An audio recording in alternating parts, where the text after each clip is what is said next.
Okay, well, the movie Fargo. For those of you that haven't seen it, it is a 1996 black comedy crime film, written and produced and directed by Joel and Ethan Coen, known also as the Coen brothers, who are most known for The Big Lebowski, 1998, brilliant movie. Oh Brother, Where Art Thou from 2000, and No Country for Old Men, also an absolute classic from 2007. I'll quickly outline the plot for you. It stars Frances McDormand, who stars as Marge Gunderson, a pregnant Minnesota police chief investigating roadside homicides that take place after a desperate car salesman, played by William H. Macy, hires two criminals, played by Steve Buscemi and Peter Stormare, to kidnap his wife in order to extort a hefty ransom from her wealthy father, played by Harv Presnell. Peter Stormare, by the way, is a famous Swedish actor. As I understand it, a Swedish national treasure. So yeah, that's a little bit of a tidbit for you. Maybe that's one of the reasons, whether if Shadow liked it or not. Maybe that played a role. Who knows? No Country is probably my favorite film ever made. The Coen brothers will always bring me to the movies. Indeed, they are capable of some incredible stuff. No surprise he beat the Psycho. Oh, I see that you're not a fan then. Interestingly enough, and we're moving to the analysis at this point, it is a movie that's based on true events, which always kind of adds extra pressure to like portraying the true events correctly. But it also sometimes can be some kind of a shortcut, or rather less pressure when it comes to the writing, because any criticism about the story itself, storytelling, or how it ends and anything like that can be just shrugged as in, well, that's what happened in real life, dude. I don't really care. So yeah, that's sort of like how I look at it. There was a line at the beginning saying that at the request of survivors, the names have been changed out of respect for the dead. The rest have been told exactly as it occurred. I think I've already seen it somewhere. I couldn't find where. I'm pretty sure that it was actually in the TV show Fargo. But it is a line that just kind of stuck to me, which it just kind of like, you know, tells you that the writing in this movie immediately is going to be good if something sticks with you, like a line just like that. So yeah, pretty good.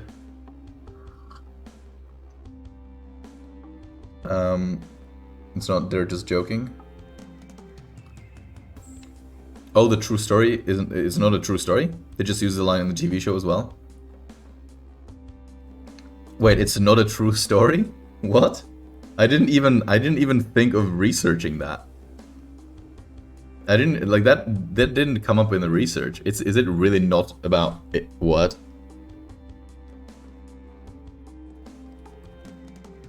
That's so strange. Fargo is not based on a true story, but it is inspired by one. The 1996 Academy Award-winning movie is not a faithful adaptation of real events, even though the film opens with the title card claiming otherwise. What? How can you do that? I've never seen that. Yeah, it was put in the title, but it's not a true story. Fucking hell, dude. Seriously? I thought they might change like some bits, but it didn't even occur to me that you can lie like that. That is crazy, dude. That is crazy. It's more of a teller of what they aim to do with the script. That's now, well, that I don't like that. I don't like that. In that case, it really like it really just feels like trying to deflect criticism. But like why would they do that? Surely people will just know. Surely people will be like, well, this is not a true story. What true story are you talking about? That's crazy. Psych. I don't think that they aim to troll us with this, but yeah, that's not good, dude. You shouldn't do that. You should not do that. But yeah, let's move away from that to the movie itself.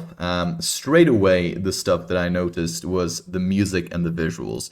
Now, the music sort of like, you know, it shifts a little bit, but it essentially stays the same. It's some calming harp music with some like more of a either melancholic or tense violin playing, which is perfect to sort of set the mood, the atmosphere that this film portrays so well, which is this sort of like a small town Midwest quality.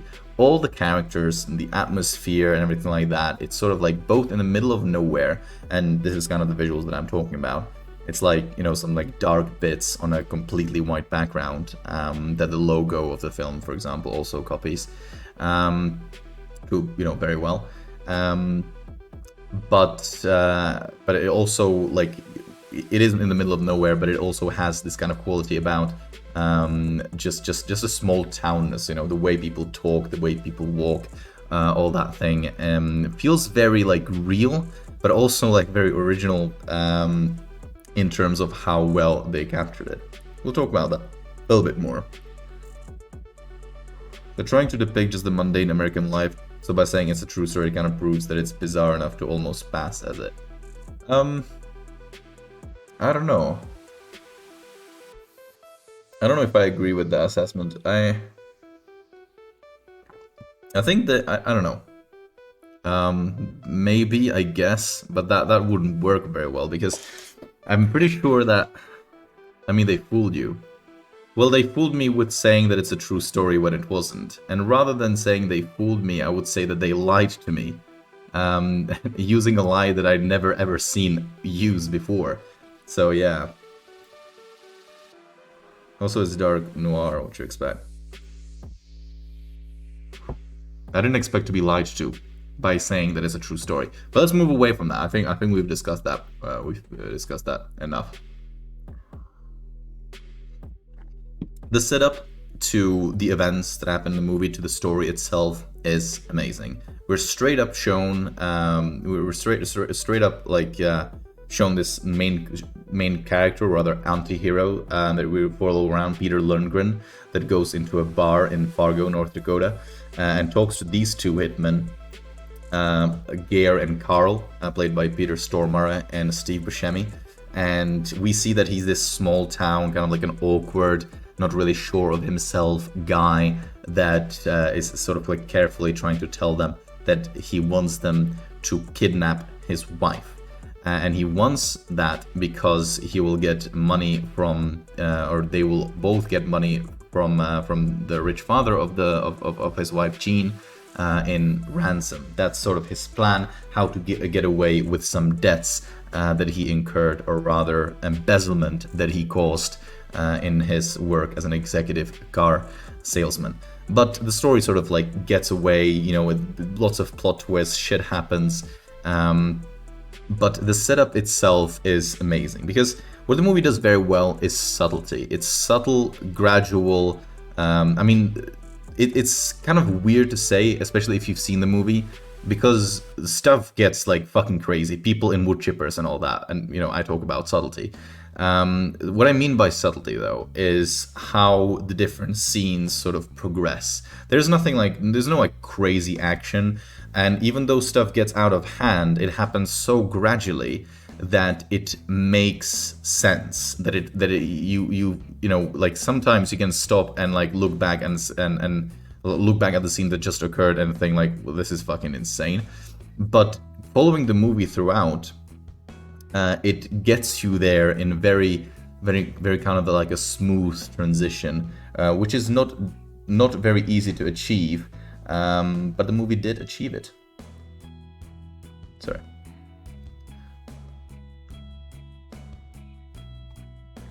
The shots were beautiful. Yeah. I always try to get the shots or the scenes that I remember into these photos, but especially with older movies, it gets more difficult as well. But yeah, as I said, the visuals were stunning, of course. I also wrote a note. The Minnesotan accent are doing miai headin. I don't know if miai is a proper, you know, imitation of what it sounded like. Probably not. But everybody speaks in this crazy Midwestern accent, and like sometimes, like, I could understand it. Yeah, exactly. They were saying yeah all the time. I was like, fucking stop, dude. Like it wasn't difficult to understand, but it was just difficult to not just like you know, like be annoyed. Like I would be annoyed. I think if I lived in that town, I would be annoyed for sure. Yeah. Honestly, like, American accents as a whole are way more annoying to me than any other accents. Like even like Russian English accent, stuff like that. I would still rather listen to that than either this kind of Midwestern accent, or, and this is like what I consider the worst of the worst, the Californian accent, and they're like really, I don't know, I can't imitate it properly, but the way they speak in California, like real Californians, is just crazy. It's crazy to me. I can't listen to it. It just annoys me instantly, dude. The Scandi influence, though, yeah, but it kind of morphed into something that isn't fun anymore. Like, I don't mind Scandinavian accents, obviously. Like, I mean, we have a house there. I didn't even know before watching it, but the blend is amazing. The blend of the Scandinavian culture with the American one. I mean, that's very true to sort of like, I mean, the culture itself, which is, yeah, what I wanted to mention as well. It feels very real. Like, I really do feel like I'm in that town. All the characters. I even wrote it here in my notes that it's perhaps the best like portrayal of small town folks I've ever seen in cinema. It was done amazingly well. Really true to what I assume is the reality. Oh yeah, stay away from the Midwest. And then you said, wow. Well, were you shocked by me saying that I don't like California? Or I don't mind California, but I don't like the Californian accent. Do you have a Californian accent? Surely you don't, right? I mean, you don't live there. I hope I didn't offend your sensibilities. Maybe you have some Californian filmmaker friends. Who knows? But yeah, all of this vibe of the characters, it's very well shown in the dialogues as well, because they feel very real, yet very amusing and very original in its like small townedness. I don't know why I decided to make a fucking adjective out of that. Was that an adjective? Small townness? Oh, it's more like a descriptor. I don't know what the fuck that was. I'm not an English professor, dude. Yeah, and here is sort of where I started comparing it in my head with Letterkenny, because that is the last thing that I've seen before watching this movie. Because Letterkenny also aims to portray like small town folks, but it does it in a slightly different way, where Letterkenny still feels like, you're part of that town and stuff. Like, it immerses you very well because there are these different social groups that are well portrayed themselves. They are all, when it comes to the verbal comebacks and the way they speak, they feel much more like when you think about it, extremely intelligent, like, I don't know how to even call it like verbalists or something, like writers, sort of, but like writers of conversations. That they the way they speak, the way they come back at each other, it's almost always very smart. Even the Hicks in Letterkenny, like that are not the main character, like Dylan and Dan, even though their conversations tend to be quite pedestrian, the way they use their words, the words that they choose, and how quickly they come up with a clever retort, like they're literally like passing the ball to each other. It feels more like a Sorkin movie, like an Aaron Sorkin movie. Daryl, what did I say? I said Dylan? Sorry, Daryl. Yeah, Daryl and Dan.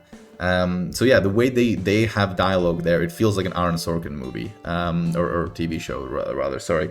So like West Wing, for example, or The Newsroom. Like they shout, they don't shout, but they exchange dialogue at an extremely rapid rate with very clever wording.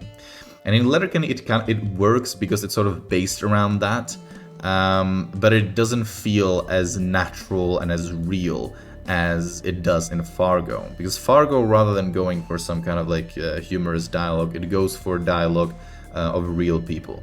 It like really, like you feel like that shit's happening, which like kind of holds ground with this being a true story. So I guess that was like a narrative point that they wanted to achieve.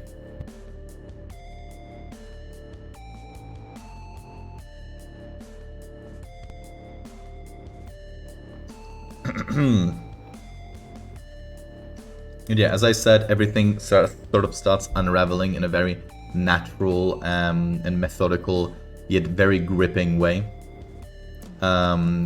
Essentially, the two kidnappers make it to the house, the chase ensues, the wife falls down the stairs, and you know, all this shit is just happening. Then, you know, one kidnapper kills the other kidnapper later on in the movie.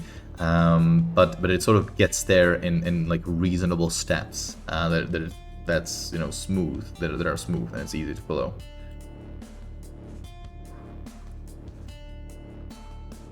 The chemistry between the different characters also works very, very well.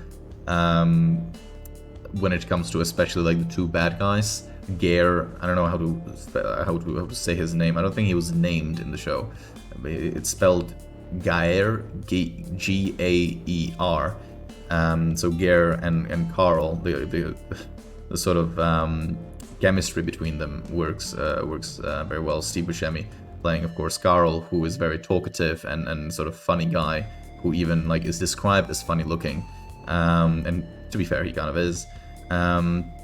While Gare is this brutish, silent but strong type that almost never talks to him back, except for moments when Carl fucks up. Like, for example, when, you know, he says that he can deal with the police officer but by just talking to him, but then when the police officer realizes that there might be somebody in that car who's you know, kidnapped, Gare has to step in and kill him, essentially forcing Carl to take care of the body, and Gare sort of remarking, well, good, you know, you really dealt with it very, very well.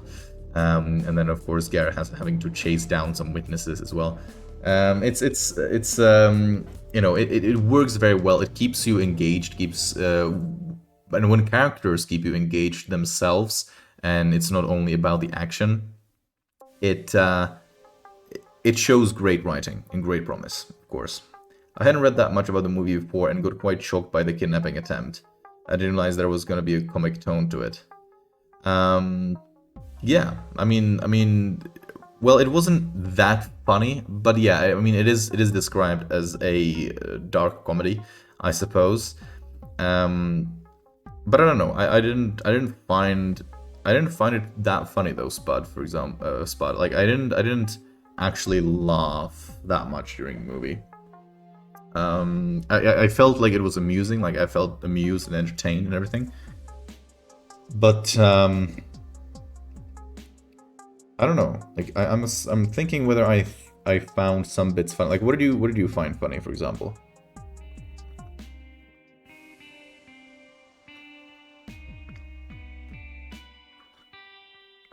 I read a review that said the first watch is confusing, while the second watch gives you more time to actually notice everything else. Maybe it gets funnier, at least for me. Maybe. But I mean, like, the way I watch these movies for a review, I really focus. Like, I don't drink. I sit down, watch the movie, and really, like, look at as many details as I can, because I do not have time to watch it twice. Most reviewers watch movies at least twice. First to get the overall picture of the movie and then to notice these things. I don't have the luxury of time, unfortunately, of that time, unfortunately. So what I do is that I watch it very carefully and then pause it, write my notes, watch carefully, pause it, write my notes. It's like when I see a dip, like at the end of like important scenes, for example, or when I see a sort of like a dip in pacing, I pause it, I write and I write notes. So that's the way I do it. So I think I watch these movies a bit more carefully than a regular viewer might. But yeah, I mean, I don't know. I found Letterkenny funny, very funny, even though I was writing my notes throughout. Yeah, just the overall tone and moments of absurdity and awkwardness just hits me right in the funny. Yeah, I mean, I get that. But, like, for example, in The Big Lebowski, like, I laugh all the time. You know, it's... But that's much more of a comedy than this one, I suppose. Oh yeah, yeah, right. Oh yeah, that's no good. Exactly, Garson. Yeah, that is kind of funny when you say it like that. But the movie does so well in immersing you in that you believe that you're just part of that town. So for me, it just started to be frustrating rather than funny. But you're right. Like when you say it like that, it is kind of funny. Also, welcome, Garson. Glad that you could glad you can make it. Fargo is such a good movie. Yeah, I mean, I agree. It is a good movie, for sure. But rather than me finding it funny, I just found the way of the pacing and the subtlety and the storytelling itself, along with the characters that were written incredibly well and realistically. That's what I found the most, I guess, entertaining. I don't know if I focused more on these parts and just didn't watch it just for the pure enjoyment. Maybe that's why. Maybe the humor in it is so subtle that even despite the fact that I noticed it or noticed the amusing parts, I didn't quite have the space in my head to just sit back and laugh at it. I suppose that might be a thing that happened for me. But yeah, I mean, of course, it's amusing. But yeah, I mean, comparing it to like Big Lebowski, as I said, I wouldn't find it just as funny. I think Fargo was one of the first films I saw where the humor is heightened with the drama instead of simply complimenting it. That is a good point, actually. That is a good point. Does the humor heighten the drama in this movie? I didn't think about it that way, but I suppose it does. Like, especially when Gare decides to kill Carl, that's sort of like, you know, out of nowhere and just drops dead. And definitely during the scene between Carl and Wade, when Wade decides to, you know, go in and actually deliver the money to Carl, and Carl being flabbergasted that it's not Jerry that's delivering the money. And them having a shootout that's pretty funny, but also very dramatic because you don't know what's going to happen, who's going to get shot, who's going to die, stuff like that. So yes, in these particular scenes, now that I think about it, the comedy definitely does actually heighten the drama for sure. So yeah, this is a great point. You're right. You're right. Nice ones, Ida. So I think. She's just repeating Letterkenny quotes at me. I still find them funny. I think you come in man enough for all of us. Oh my god, why do I still find it funny? Just to throw me off. Oh my god, I can't believe it fucking worked, dude. I've been laughing at it last week, even during the review. I can't believe it made me laugh today as well. Jesus Christ. Wow, Letterkenny really is pretty good. Same for me. I get what they were trying to do with the absurdness and the weird, eclectic mix of characters, but it wasn't that amusing to me. I was much more impressed by the stripped-down dialogue and shots. Exactly, like exactly the same way that I saw it. Like the subtlety in it and the fact that everything just kind of flowed naturally, because you could see it in the action as well. For example, right, one of my favorite action scenes, probably my the favorite action scene that I had in this movie, was when Gare decides to chase down in his car the two witnesses that saw them killing, or rather disposing of the body of the officer by the side of the road, right? So it's completely dark, and you can only see, there's only like two shots that are used, or more or less two shots that are used in this entire scene. And it's Gare driving the car, so from the passenger seat camera view, and from sort of the car POV of just the headlights of the car lighting the street, not having the long distance lights. I guess they weren't a thing back then. And then the brake lights of the car that he's chasing ahead of them. And these shots, you know, they change a couple times, and then you see the headlights in the distance just disappear. And Gare is a bit confused, and then there's like the shot on the headlights, again, that he's just driving into darkness, he doesn't know what's going on, and then, you know, he pulls up and sees that they crashed. But there is like a good 20 seconds of him just driving into nothingness in sheer confusion, and it really translates so well, just exactly what he's feeling, just using these two shots and the simple act of just two brake lights in the you know, in front of you just disappearing in the background. So it's confusion, it's tension, like what's going on, exactly the kind of emotions that the character is feeling, we are feeling as well, just thanks to these two shots and the way that it was shot and edited, which is, in my opinion, the fucking pinnacle of filmmaking, right? Making you believe or making you feel exactly what the character feels. So yeah, very cool indeed. Like the true code scene is hilarious, but the hilarity of the situation made me realize how terrifyingly pathetic Jerry is. It worries you to know that he's willing to stoop so low to get what he wants. What do you mean by the true code?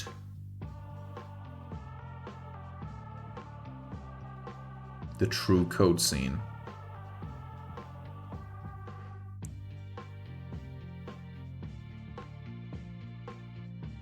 I'm not sure.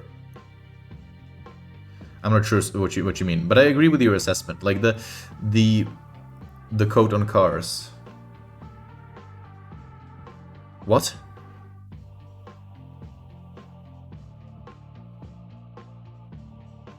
That he's trying to sell to the buyers by bumping out the price. Oh right, yeah. So the little additions, so the little additions he makes to the cars, like, oh, do you want to, buy this? And you really should, like, blah blah blah, and the financing and all that. Yeah. Definitely, that's what I have in my notes as well. That there are a multitude of scenes that very well portray what characters are and how they work, and also contrasting scenes. I was gonna get to that later, but hey, since we have finally such an active review, let's get to it now. So what I want to say is that apart from just these scenes where you, for example, see Jerry really crumble when Officer Marge, is asking him a couple questions. So the way he sort of like makes himself smaller with his hands like this, and he's like this. It's a little bit like overdone, a little bit over exaggerated. But in this scene, and also in like how he behaves around his children and his wife, that he's sort of, that he's almost as if he was playing an act. Like for example, when Scotty, his son, says that this is fucking bullshit, his wife immediately goes like, "Hey, language," and he sort of notices that he is supposed to say something as well. So he's like also like, "Hey, language," he just sort of like repeats, whilst not really being engaged in that relationship or in that conversation. And the movie also treats us to multitude of scenes of how Norm and Marge live together. Norm being Marge's husband, if you don't remember, and how they have this perfect marriage sort of going on, Marge being pregnant and Norm really taking care of her, her being woken up. This is the first scene where we see her being woken up in the middle of the night, and Norm actually getting up and making her breakfast in the middle of the night, which is something amazing, something that actually made me pause and think, like, would I do that? Because I consider myself to be a nice guy, I guess, but Jesus Christ, that sounds so horrible. Like, oh, I'm a nice guy. The internet, the memes, dude, fucking whatever. I'm a nice dude, okay? Let's just keep it that. Like, just keep it at that. I consider myself to be a bit of a nice dude. This is, by the way, the scene that I was talking about with Jerry and his wife. Anyway, I consider myself to be a pretty nice dude. I don't think I would actually do that. I don't think that I would be capable of getting up in the middle of the night. Maybe if my wife was pregnant, I guess that would be different. It's hard for me to imagine at this point. But if it was just my girlfriend, I'd be like, and she had to go to work immediately, I'd be like, yeah, far too tired to do anything. Especially if she didn't want me to, so, so yeah. So contrasting these two characters, how these marriages work, and how these characters sort of communicate with each other. And also you see Marge's self-confidence in questioning the witnesses, and her belief in doing everything right. These contrasting sort of character deep dives is what makes this film so engaging and so true to the character, so true to the environment and the story, despite the fact that it's not actually a true story, as we found out. So yeah, completely agree with that assessment. Thank you, mate. Letterkenny taught me how to shop for pants. I guess that's in a season that I haven't seen. I've only seen season 1. I love that scene. Sorry, I went on a little bit of a tirade. I'm not sure which scene you mean. Where Norm gets up? I don't know. The code on cars. He's trying to... Yeah, so that the scene where he basically boxes the married couple into spending more money on their car than they had to because he got an expensive paint coat put on it. Oh, yeah. Oh, okay. Yeah. Norm B, the VIP, his wife was also 7 months pregnant, though. Yeah, that is a good point, actually. That is a good point that I realized as well as I was saying it. Like, if my wife was 7 months pregnant, then I would hope that I would be bending backwards for her as well. Like, yeah, for sure, for sure. I would hope so, and I definitely intend to do so. This is another great shot for what I mean. I think I have another picture that's pretty much this exact picture because I really like how they work these visuals into the movie itself. I don't talk a lot about visuals purely for the fact that I don't feel as confident talking about it as I do about like story and writing, because I'm not an expert in that at all. I mean, I'm not saying that I'm an expert in writing, but I do write. But when it comes to visuals, I do sometimes notice these things and don't mention them in reviews because they are very like amateur way of looking at it, and I don't feel confident in saying it. But in this movie in particular, it felt like I really wanted to talk about it. It's this sort of like vast emptiness of white and some focus on usually darker colors happening somewhere in the middle or to the side of the screen. So you have this vast open space and this very kind of isolated thing in the middle, which sort of, you know, in me at least, brings up the emotions of sort of like a small isolated story within like a vast, you know, emptiness and questions essentially. So some kind of a thing happening out of nothing. That's sort of how I saw it, how I think it translated into the story as well. And if it's not that, if it fits some other meaning, then at least it's very pleasing to see, I think, like vast empty whiteness. I mean, I like mountains. I mean, if you look at this, I mean, I keep showing you guys from time to time, but I do really, really like mountains. So maybe it's just that, maybe it's nothing more than that, just my overwhelming love for mountains and snow. I love that. The contrast between the feeling of complete vastness that is this middle of nowhere town and the absolutely completely absurd plot. Yeah, exactly. Exactly. Contrasts, as I said, are a big deal. Yeah, there's the other picture. Are a big deal of how this movie presents the story itself and the characters as well. Like it really brings up the either the absurdity or the tension or the characteristics in particular. You have the cowardice and the callousness of Jerry versus the intellect, self-confidence, and the inner happiness of Marge. You know, the snow is just, it is indeed. I tried doing a chef's kiss while talking. I don't know if that translated.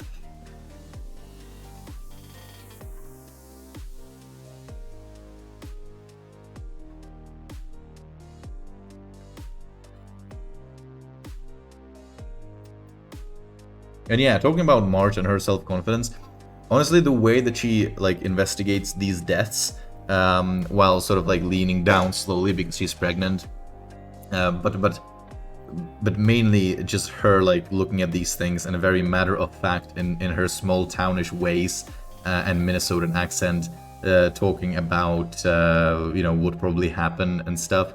That whole thing, I think I could genuinely watch at least 2 seasons of that alone. Of just Marge going around investigating crimes in her accent and general demeanor. It was very amusing, very entertaining for sure, and something that I enjoyed about the movie very much. Marge is such a brilliant character, honestly. Exactly, yeah, that's what I was gonna say as well. She is a great character. I mean, yeah. I started like this deep dive in my head, but I don't think it's quite relevant. Like I was just thinking about a season with Marge. Like a full TV show with just Marge.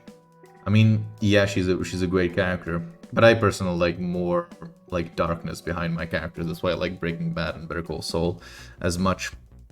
But she's like, you know, she's great. There's no darkness, no darkness in there, no negative traits, anything. But she's perfect for this movie. You know, she is perfect for this movie. Like the Midwest US version of Poirot. Well, that's the thing, you know. Poirot had many, but mute blunt. But mute blunt? What? The thing about Poirot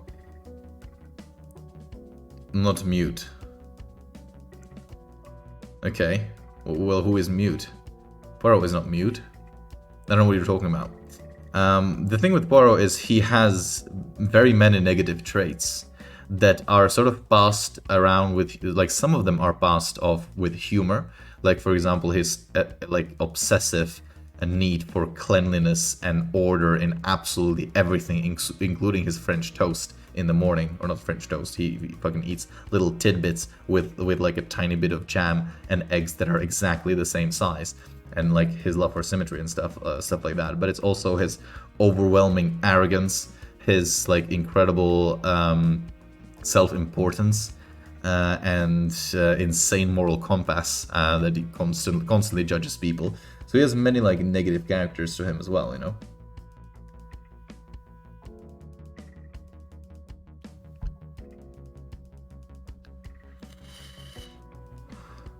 No, I mean he's much more blunt.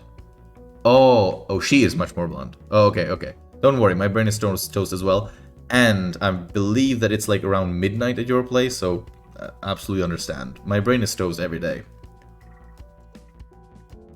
So, don't worry. Welcome to my life every day. Yeah, I think we're all on the same page here, honestly. I don't know what it is. This is a channel for people whose brains are toast, dude. The bottom of the barrel. Just, oh man, the bottom of the Twitch barrel, dude. That's what I am. Oh, dude, Poirot is so absurd. I gotta suggest at least one episode of that. If you will, I probably will do it. I mean, I don't know if I should, because I know all of the episodes absolutely by heart. Like, I rewatch Poirot every single year since I was like 12. So, I mean, I don't know what kind of a review it would be, realistically. I don't think I would do that, to be honest. I don't think I would be able to review it objectively at all, because I'm just so in love with that show, because I grew up on it, watching it with my grandma. So, you know. Start an episode of The Christmas Murder? That shit was funny. The Christmas Murder? Yeah, it's called Poirot's Christmas. And that's like hour 40 minutes. So yeah, there's an episode of that. How was that funny? Oh, I mean, yeah, the perpetration of the murder was pretty funny, yeah. That was pretty ridiculous when I think about it, yeah. But yeah, the episode you're looking for is Poirot's Christmas. But I know that by heart, you know, like, I don't know how again, I don't know how I would review it. Like, that's why I don't review movies that I've seen recently or I've seen at all. Most often. But yeah. Because I read the book, and when he screamed, I laughed. In the episode, I guess. I guess he knew what was coming. Anyway, yeah, don't spoil it though. Maybe some people will want to watch it at some point.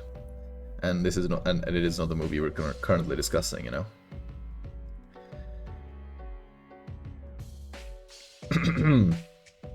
But yeah, back to Fargo.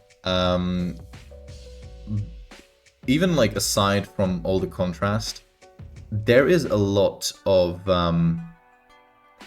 like the way the characters are, or the characters' emotions are communicated is very effective. It's always it always feels natural, but it's always like you can feel it, you can sense it from the screen, right? Which is another hallmark of a great movie.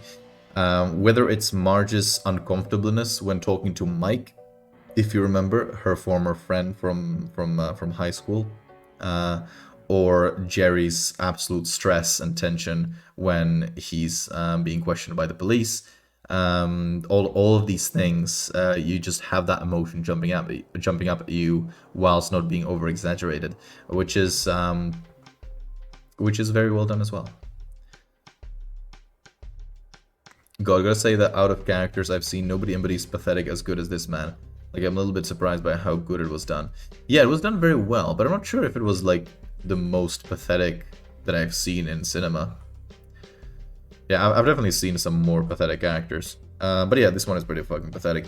And yeah, the way it was communicated as well. Like that's the reason, right? Because you do believe that a person like this exists, like, right? You believe that all the characters that you see in this film actually exist, because they probably do. Like these kinds of characters really do exist, and they are shown exceedingly well. Here's some amazing visuals as well. But yeah.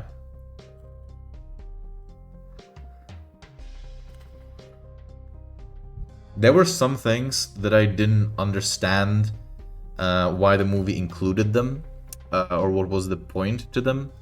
Like, I understand, like, slightly, but I don't agree with the reasoning that I found for it in my head, right? So, for example, Jerry drives up when Wade decides to hand over the money to Carl.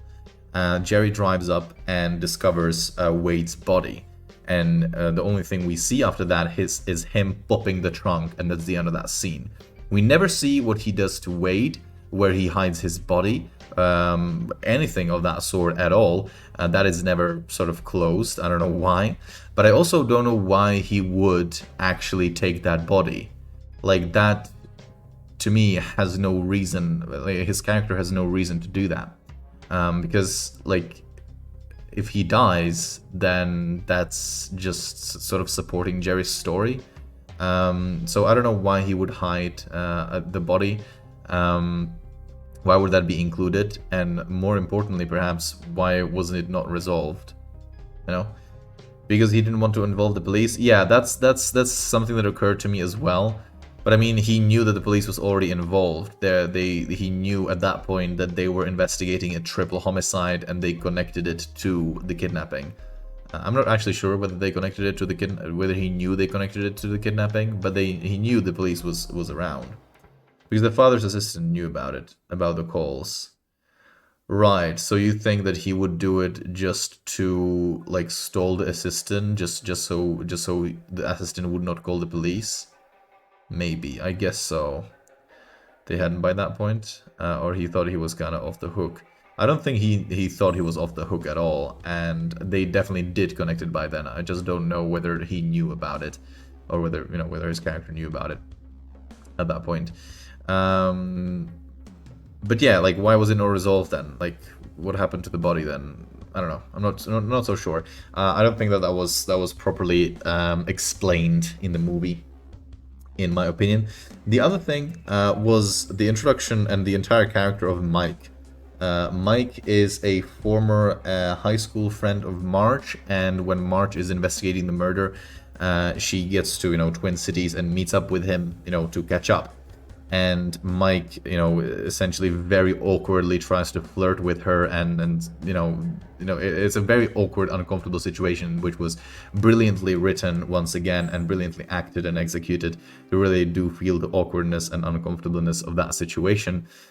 We later also learned that Mike was that despite Mike saying that he had a wife that died of leukemia, and named her was like Lucy or something, Marge later learns that he was never married, that he really tried flirting with Lucy, but it never amounted to anything, and presumably he also creeped her out, and that he had some mental issues. The reason for that, I think the reason why Mike was there was because we wanted to communicate, or the film wanted to communicate how Marge's married life is so much better in contrast to all of these ruined lives, and how she's fortunate to have what she has, and that she realizes it even more so thanks to the events of this movie. That's also further reinforced in the final monologue in the police car. But I still think that the introduction of a completely new character and having all of that there was a little bit too much, it wasn't too much in terms of too uncomfortable or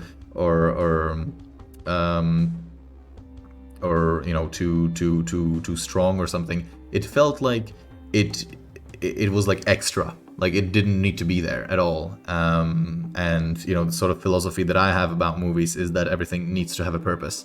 And I don't think that that had a high enough purpose to justify it being there.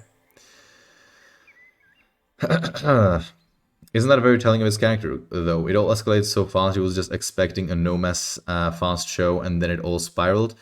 I guess so, but again, you can communicate that in a different way than creating this whole issue of what happened to Wade's body. Like, what did he do with it?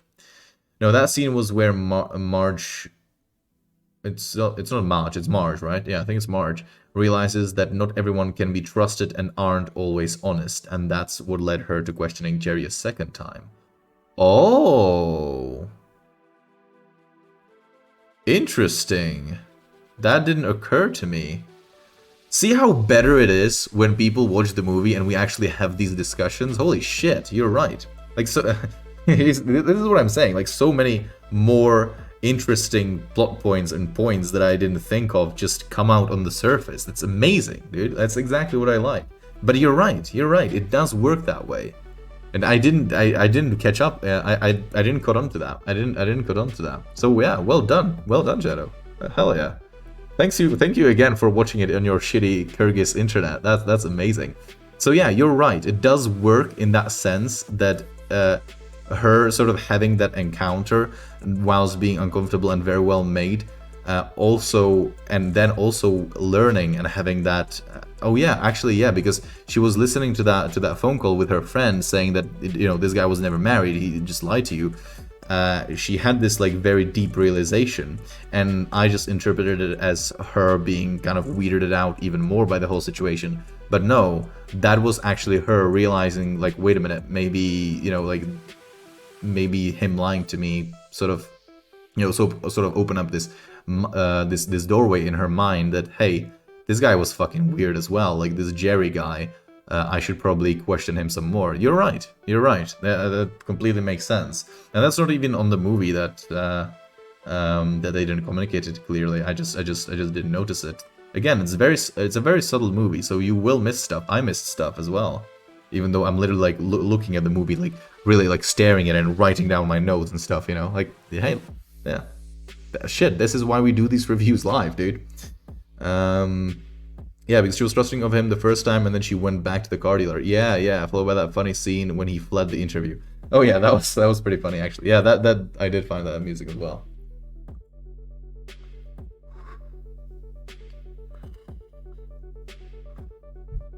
Another amusing thing that I actually have in my notes that I completely forgot about, is actually a funny thing,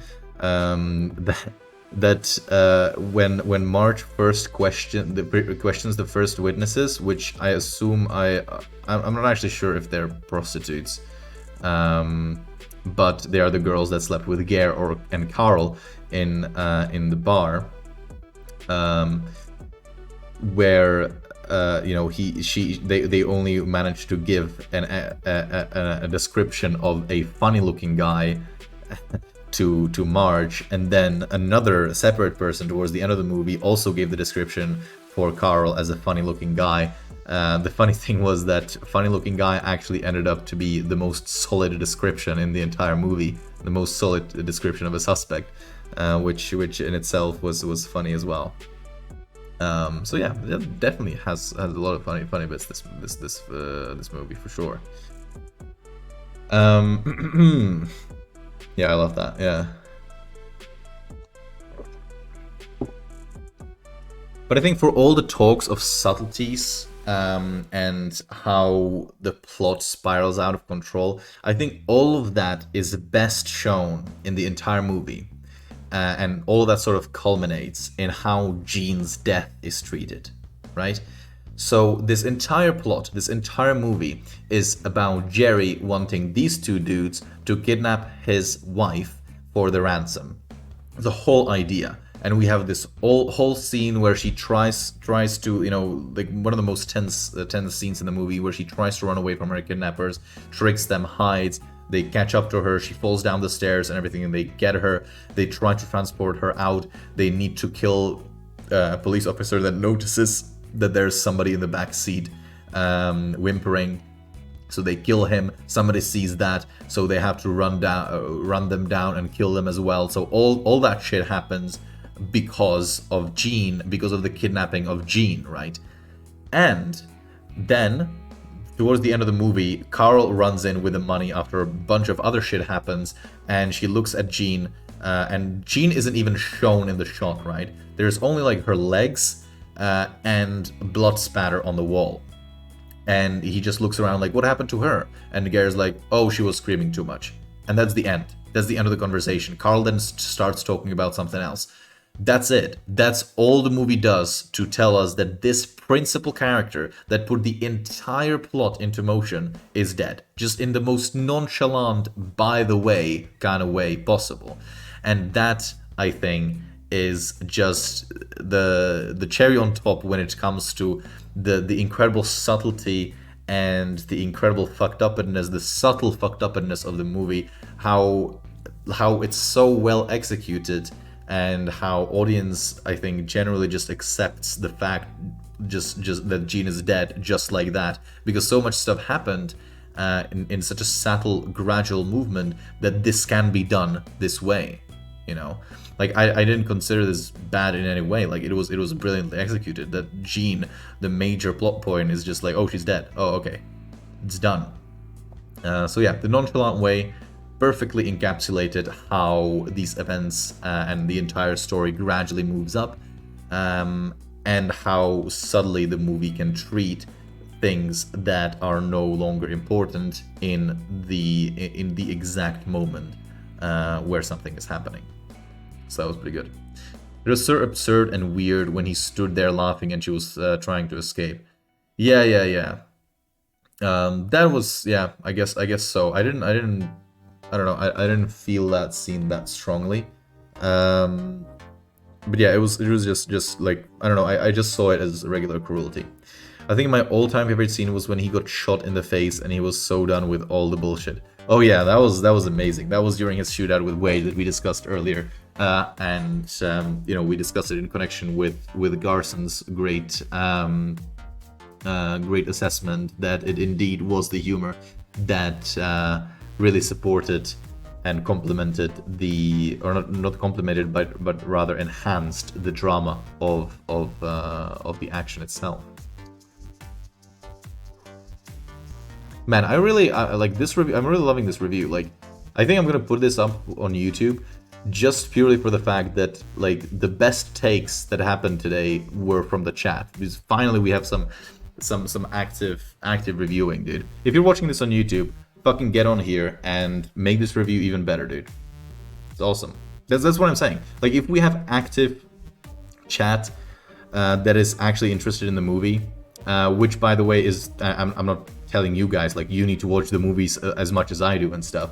What I'm saying is that we need more people. Like, this is the reason why we need more people, because if we get more people, there's always going to be at least 3 or 4 people that watch this movie as well and talk about it like that with me and with you guys, and we get to some kind of a, you know, greater sort of appreciation for the movie because of it, or greater shitting on the movie because of it. It's always more entertaining with more people. That's what I'm fucking saying, dude. That's why I'm playing all these games. To get people in here and have this that we're having right now. I'm in heaven.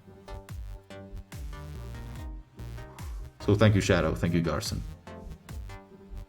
Thank you for your takes.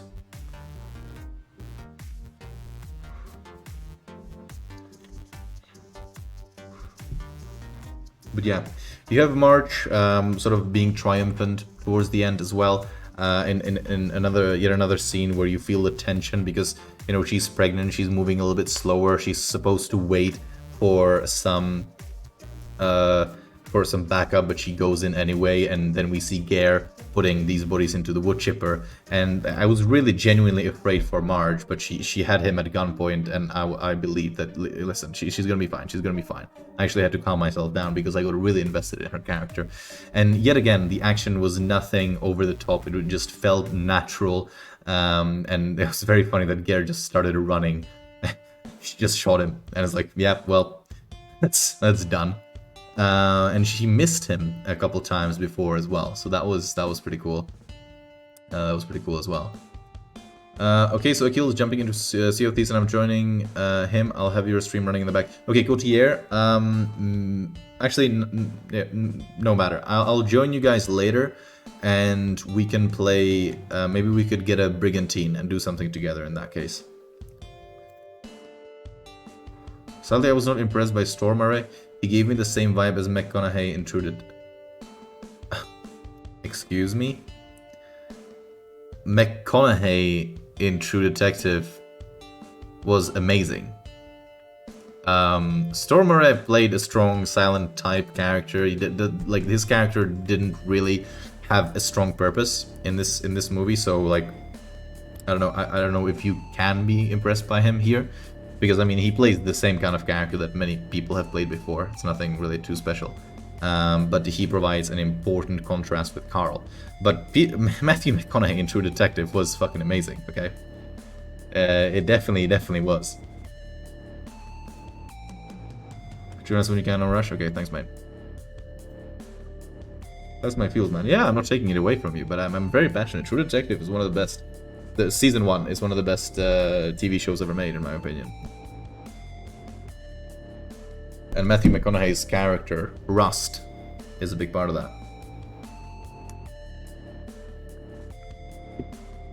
In my opinion.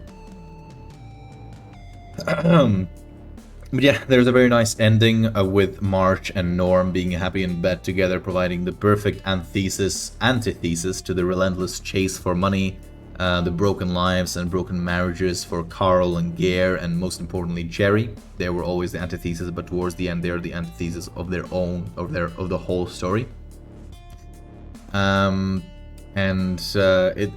It worked. It was pretty good, but it also made me question the meaning behind all this. You know, like, it's a great movie, but what is the takeaway? Like, what do you guys think is the takeaway? Because for me, it almost felt like at the end, the message of the movie was more like, you know, enjoy your happy family life, or be a good family person, and money is not important. Because that felt like the major message that the movie wanted us to take away from it at the in the last scene, which in my opinion feels kind of, I don't know, it's kind of average. You know, it's a message that I've seen a million times. What do you think? McConaughey single-handedly made me stop watching the show mid-season 1. He was intolerable. Really? Oh my god. Well, I mean, yeah, his character is pretty intolerable. Like, he's a fucking... Like, in a way, he's a fucking Redditor on r/atheism, right? Like, he has these fucking rants. But the contrast he provides to everybody else, I think that's what works. And also he has some like very important, very interesting monologues as well. I read someone that I think put it pretty well, exploring and illuminating the dark corners of the human psyche and juxtaposing them against the humanity, humor and kindness stumbled upon in the mundane and ordinary. Yeah, I mean, yes, you can write it this very well, this nicely, but at the end of the day, it's really just this picture versus Jerry being an asshole and a coward. Which, yeah, I mean, you can juxtapose an ordinary or like a work... I wouldn't say ordinary, they have a pretty fucking good marriage going on. A happy family life versus an unhappy one. But even if that's the case, I felt like the movie could have done more with its messaging overall. Or not overall, but like towards the end. You know, like the story was great, but the message, I think, like not as great as with some other movies that we've seen. Like, I know I keep using this as a reference, but like The Portrait of a Lady on Fire, for example, that just hit a lot deeper when it comes to the original message. Obviously, it's a completely different movie, right? And it's hard to compare it. And I'm not comparing the two movies as a whole. I'm just comparing the value of the final message. And maybe it's just me, but I felt like I saw that particular final message a million times before, you know? I think messages are overrated. I'm actually pleased by the lack of a deeper message. Yeah, I mean, not every movie needs to have them, but if you have a movie that's this well written, I feel like, you know, I don't know, maybe it's, again, maybe it's just me, because I've been raised, when it comes to art, the way I grew up in art was like heavy focus on the purpose and on the message and on the takeaway, essentially, you know? I love how a story of the mundane was all there was, pretty much. Yeah, I mean, yeah, maybe you're right. Maybe if it had like a higher message, it would kind of ruin it. Maybe it would feel pseudo-intellectual. So I suppose like it fit for the movie, but again, that in itself means that it perhaps won't stay with me as long. But then the question is that really how I should measure movies, or how I should measure an impact of a movie? I mean, that's the thing. When it comes to the impact itself, it's not that massive, you know? But despite the fact that I'm not so sure about the final message, it had a brilliant gradual storytelling, and we're moving to the conclusion now, by the way. The characters felt very real. Again, small town, classic kind of just feel, you know, like you really felt like these people really were part of them as well. And yeah, probably the best portrayal of American small town folks I've ever seen, for sure. For sure. So yeah, that were my opinions pretty much condensed from 3 pages of notes. That's what I that's what I wanted to say. And yeah, let's open it up to some more discussion if you are willing. I'm focused. Okay. Yeah, what kind of message could they have put in that wouldn't have made it weird, considering the plot and absurdity? True, I guess so. Like you could argue, you could focus it a little bit more on Jerry, for example, and you could make it more about the disintegration of human spirit, or rather the corruption of one man, sort of like Breaking Bad did, but maybe in a slightly different way. You could focus it on Marge, and you could talk about, or you could kind of like show it as kind of like honesty, and resourcefulness, or like learning. You know, for example, if you made Marge a little bit more naive at the beginning, if she wasn't a brilliant police detective immediately at the beginning, you could sort of like I can see this movie being a story of Marge coming from a smart but perhaps a little naive small town cop into somebody that discovers the true horrors of the human psyche, and being sort of scarred but also more in tune with the darkness of life in general, for example, right? I mean I'm just spitballing ideas when it comes to the final message. But that's sort of what I mean, right? And that, like, you know, talking about it with you, Shadow, I think that sort of like encapsulates for me the fact that it is pretty much just personal preference. So yeah, I admit it. The final message thing for me, it's just a personal preference. Just the kind of thing that I am looking for in movies, I guess. I'm not gonna fault this film for ending how it did, or not ending how it did, but for the final message that it presented us. I guess it's yeah, it's just what I'm looking for in movies, really. So yeah, I mean, you're right. Like, you know, maybe it would change the movie too much, but I wouldn't mind it personally.